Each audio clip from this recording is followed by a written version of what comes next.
Welcome to the Technology Tips by Centren video podcast. I'm Paul LaFlamme, your host for the show. In today's podcast, I'm going to show you how to control the password chaos. Passwords are a hassle, no doubt. There's complexity requirements, they don't want you to use dictionary words. It gets pretty difficult. You're also, if you're following all the rules, you're not supposed to use the same password on different sites. Even slight variations of the password is frowned upon, because if your password does get compromised on one of these websites you visit, they can do a lot of different things with your account passwords. So I'm going to show you two tools today that I really like for managing passwords. One is cloud-based. It's called LastPass. It's very popular. The other one is called Keepass. That's very popular too, but it's not cloud-based, which there are pluses and minuses to that, and I'm going to show you and describe that as we go. So the first tool I'm going to show you is LastPass. LastPass is a password manager. It's online, cloud-based, integrates with your phone, your web browser, and of course you can just go directly to lastpass.com to look up your own passwords. To find it, let's just type LastPass in the Google search page. That's it.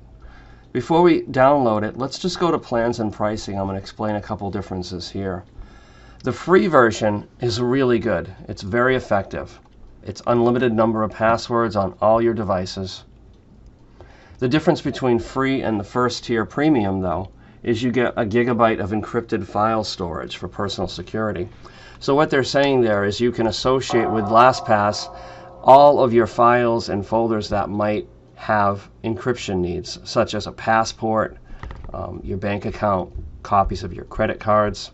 Things like that can be stored in their encrypted service. To be honest with you, most people start with the free, and then if they decide they want to keep things like that in the cloud, they upgrade to the premium. Let's go to Get LastPass Free. First thing we'll need to do is create an account. Notice it doesn't allow you to use integrated passwords such as Facebook or Google's own login authentication. That's important to note, and it's important that you would not want to do this, because this is going to be your master password that you're creating here. Your master password is the one password that you cannot forget. If you forget that password, it's going to be very, very difficult, if not impossible, to get to your password vault and find out what all this stuff is. I'll start with putting in my email account. Then it's going to ask me for a master password.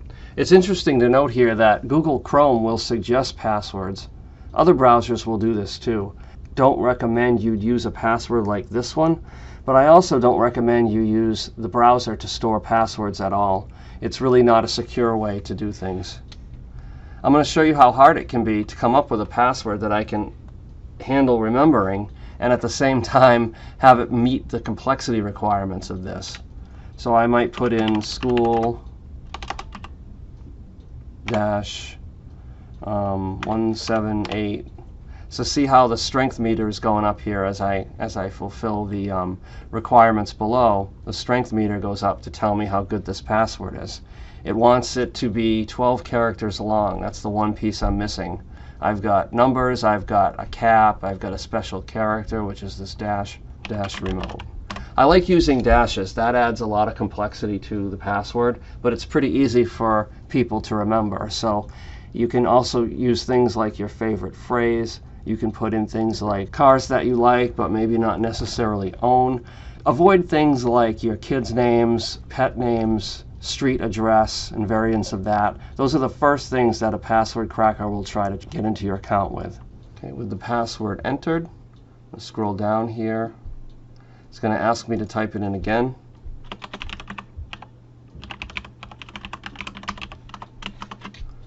An optional reminder, I don't really need to do that, but you might say cars that I like, for example, if you use the cards that I like example I used earlier.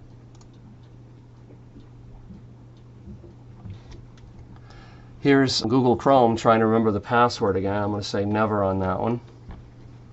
The account's created. If we want, we can install the LastPass application in the browser just by clicking this here. I'm going to do that because I really like the integration that it offers here. I'll show you how that works. Add the extension.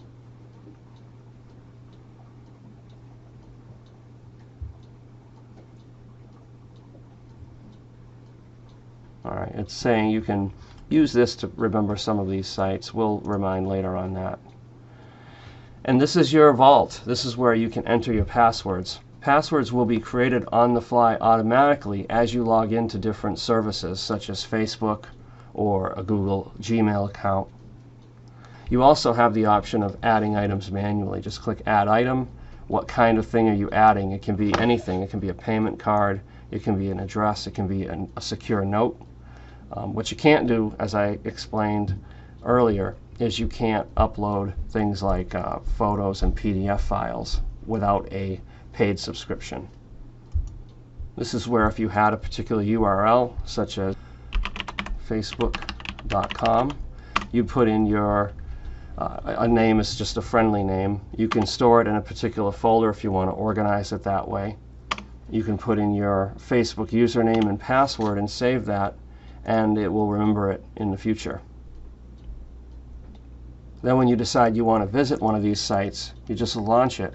It automatically pulls up Facebook, and if I had put in a name and password there, it would have logged me into my Facebook account. Closing the browser and relaunching gives me access to LastPass. If I click this, I can pin this here and have quick access to all my passwords. If I want to see my Facebook, if I want to go there that way, I don't need to log into LastPass to use this. I can just search right here in the add-on, which is why I really like that. Some people aren't comfortable putting their password data in the cloud, even when it's promised to be encrypted and safe.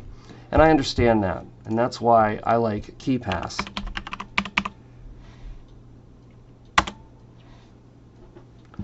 Keepass is an offline tool, so you're responsible to store it on your local hard drive somewhere, and you're responsible to back it up because there is no cloud copy of this. Click Downloads. Accept the cookie consent. There's an old version that they're still maintaining, but you really want to go straight to the installer for Windows 2.47.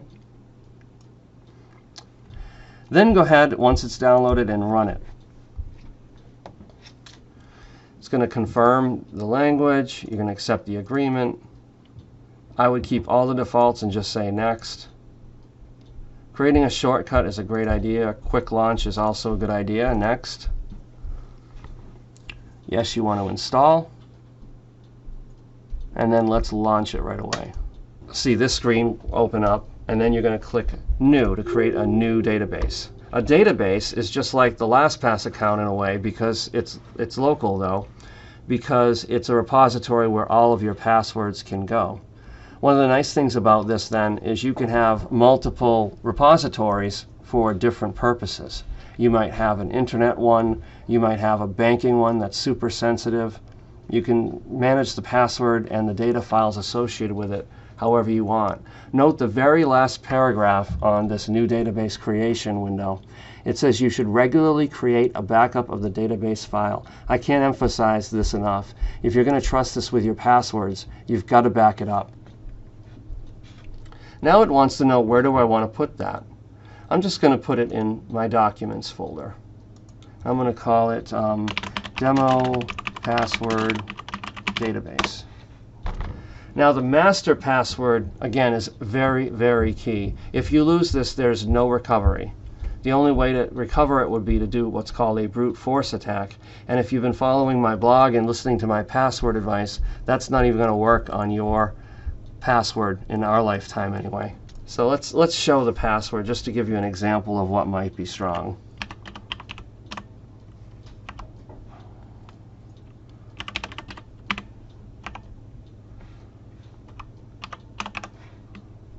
Just going to make a few things up here. That's a pretty strong password. Once you start getting into the green here, you're in good shape. Maybe we'll add an exclamation point for good luck here. Say OK to that. Make sure you write it down first. Here it's looking for a database name, which can be the same as what I named the file, or it can be something a little bit more descriptive for yourself. Video blog demo of Keepass. You can put a description here if you like, or you can leave it empty. Say OK. Then Keepass is going to present this screen, emergency sheet. The emergency sheet would be used to recover your key and get you into the database if something becomes corrupted or you lose your password. Keep this in a really secure location. If you have a safe, that would be a good idea. If you've got really sensitive stuff in here and you don't want to lose it under any circumstances, take more extreme measures. Put it in a safety deposit box at a bank, for example. But definitely print this out and do something safe with it, okay? You'll find that Keepass is very simple to use. It's really just an application. And once the application is open, you can search things in it right here at the search bar. You can categorize things the way you like by creating new folders. To create a new password key, it's not this button, it's this one, Add Entry. So I'm going to add entry. I'm going to use Facebook again as an example. And then my username happens to be my email. I'd put in my real password here. If I want to see it as I type it, just click the ellipsis here so that you can see what it is. And then you can put in the URL. If you put in the URL, then you can click buttons in here to actually go to that URL without having to type it in again. I'll show you that. Okay. So if I want to visit this, I can click the little global icon here. It opens up the URL for me. And it opens up facebook.com.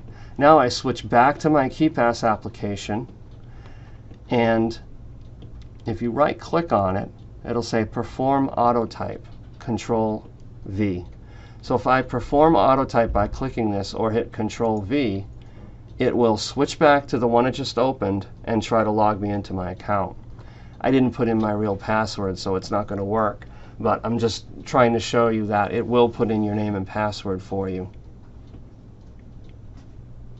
I hope you found this description of password management tools helpful and you get to use them to control your password chaos.